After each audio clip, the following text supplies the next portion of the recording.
Subscribe کریں ہمارے YouTube channel کو اور بیل آئیکن کو دبائیں تاکہ ہمارے آگے آنے والی ویڈیوز آپ تک سب سے پہلے پہنچیں اور یہ بالکل فری ہیں۔ بسم اللہ الرحمن الرحیم۔ السلام علیکم۔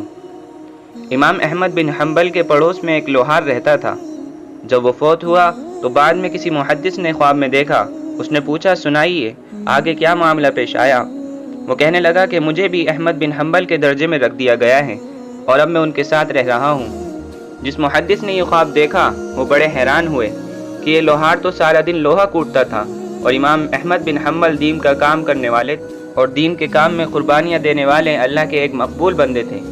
اس لوہار کو ان کے برابر مرتبہ دے دیا گیا۔ چنانچہ انہوں نے دوسرے محدثین کو بتایا۔ انہوں نے جواب دیا کہ اس کا کوئی نہ کوئی عمل ایسا ہے جو اللہ کے یہاں پسند آ گیا۔ انہوں نے کہا کہ اچھا، ان کے اہل خانہ سے پتہ کرتا ہوں۔ چنانچہ انہوں نے اس لوہار کی اہلیہ سے جا کر کہا کہ میں نے تمہارے خاوند کو خواب میں بڑے اچھے درجے میں دیکھا ہے۔ مجھے لگتا ہے اللہ تعالیٰ کو اس کا کوئی نہ کوئی عمل پسند آ گیا ہے۔ آپ مجھے اس کا کوئی خاص عمل بتائیے۔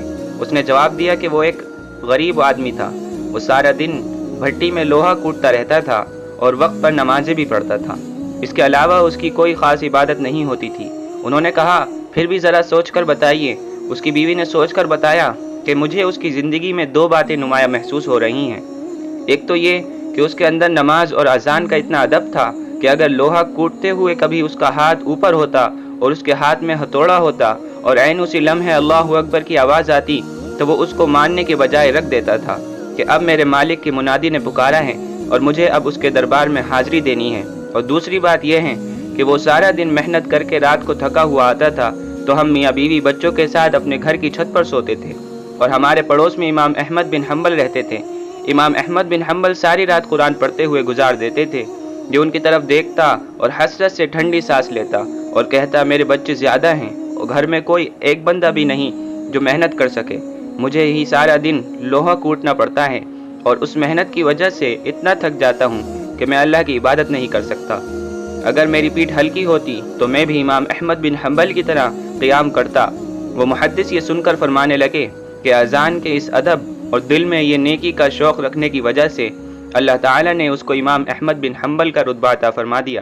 اس واقعے سے ہمیں یہ معلوم ہوتا ہے کہ اگر انسان کسی ایسے ماحول میں پھنس جائے کہ وہ نیکی نہ کر سکیں تو کم از کم دل میں تڑپ ضرور رکھنی چاہیے، کیونکہ بسا اوقات اللہ تعالیٰ دل کی تڑپ پر بھی وہ نعمت اور اجر عطا فرما دیتے ہیں۔ دوستو، امید ہے کہ آپ کو میری بات سمجھ میں آئی ہوگی اور آپ کو یہ ویڈیو بھی پسند آئی ہوگی۔ اگر آپ کو یہ ویڈیو پسند آئی تو اس کو لائک اور شیئر کریں اور میرے چینل کو ضرور سبسکرائب کریں تاکہ میری آگے آنے والی ویڈیوز آپ تک سب سے پہلے پہنچیں۔ السلام علیکم ورحمۃ اللہ وبرکاتہ۔